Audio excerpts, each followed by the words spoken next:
poder fazer um evento, tem que se organizar. Por quê? A lei diz o quê? O cidadão brasileiro tem o direito de ir à repartição pública. Isso aqui é uma repartição pública.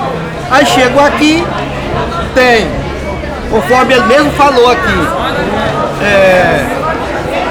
segurança privada.